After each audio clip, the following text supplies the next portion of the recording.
తాకట్లో ఉన్న బంగారాన్ని విడిపించలేక వడ్డీల మీద వడ్డీలు కడుతూ ఇబ్బంది పడుతున్నారా? అయితే ఇప్పుడే సంప్రదించండి శివ గోల్డ్ కంపెనీ. మీ నమ్మకానికి మా హామీ శివ గోల్డ్ కంపెనీ. రాష్ట్రంలో ఇంకా వైసీపీ నేతల అరాచకాలకు తెరపడటం లేదు. కాకినాడ జిల్లాలో ఓ భూ వివాదంలో వైసీపీ జిల్లా పార్టీ అధ్యక్షుడు మాజీ మంత్రి దాడిశెట్టి రాజా అనుచరుడు భూ యజమానిని చంపేస్తానంటూ బహిరంగ బెదిరింపులకు దిగారు.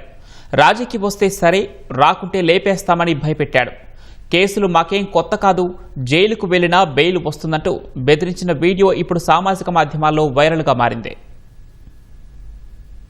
5 ఏళ్ల వైసీపీ అరాచకాలకు చరమగీతం పాడుతూ కూటమి ప్రభుత్వం అధికారంలోకి వచ్చిన తర్వాత ఆ పార్టీ నేతల అరాచకాలు ఆగటం లేదు. కాకినాడ జిల్లాలో ఓ భూ వివాదంలో మాజీ మంత్రి దాడిశెట్టి రాజా అనుచరుడు భూ యజమానిని చంపేస్తామంటూ బహిరంగంగా బెదిరింపులకు దిగడమే ఇందుకు తార్కాణం. తునికి చెందిన చిలుకోటి పాండురంగారావు వైద్యుడు. జిల్లా కాంగ్రెస్ పార్టీ అధ్యక్షుడిగా 8 ఏళ్లు పనిచేశారు.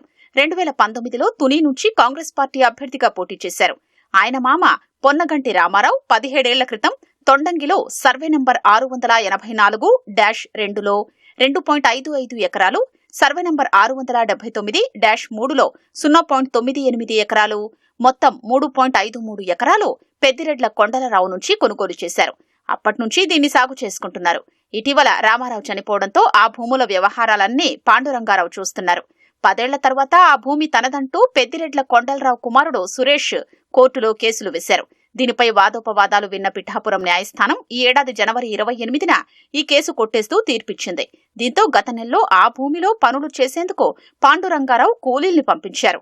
ఆ సమయంలో 8 మంది వైసీపీ నాయకులు వారిని బెదిరించి బయటకు పంపిస్తారు. రాజకీయ చూస్తాం, లేదంటే లేపేస్తాం, దాటం లేపేస్తాం, గత అనుమానం ఏం లేదు. అవుతుంది 3 ఏళ్ళు జైల్లో ఉంటాం, బొక్క వెళ్ళిపోయింది, ఎలాగ బెయిల్ వచ్చేద్ది. కాకినాడ జిల్లా తొండంగి మాజీ సర్పంచి వైసీపీ నాయకుడు పెద్దిరెడ్ల సురేష్ అనుచరుడు దేవులపల్లి శ్రీను భూ యజమానికి సంబంధించిన వ్యక్తుల్ని బెదిరించిన వీడియో ఇప్పుడు వెలుగులోకొచ్చింది. మాజీ మంత్రి దాడిశెట్టి రాజాతో దేవులపల్లి శ్రీను, పెద్దిరెడ్ల సురేష్ కలిసి ఉన్న ఫోటోతో కూడిన ఈ వీడియో సామాజిక మాధ్యమాల్లో ఇప్పుడు వైరల్ అవుతోంది. మాజీ సర్పంచి మనుషులు తమను బెదిరించారని, వారిపై చర్యలు తీసుకోవాలంటూ వైద్యుడు పాండురంగారావు గత నెల 14న తొండంగి మండలం పోలీస్ స్టేషన్లో ఫిర్యాదు చేశారు. అయినా కేసు నమోదు చేయకుండా నెల రోజులు పోలీసులు తాత్సారం చేశారు. వీడియో సామాజిక మాధ్యమాల్లో వైరల్ కావడం, టీడీపీ నేతల నుంచి ఒత్తిళ్లు రావడంతో మంగళవారం సాయంత్రం వైద్యునికి సంబంధించిన అడ్వకేట్ ని పిలిచి ఆఘమేఘాల మీద పోలీసులు ఎఫ్ఐఆర్ నమోదు చేశారు. పెద్దిరెడ్ల సురేష్, దేవులపల్లి శ్రీను, కాలిన బాబ్జీ సహా మరో 8 మందిపై పలు సెక్షన్ల కింద కేసులు పెట్టారు.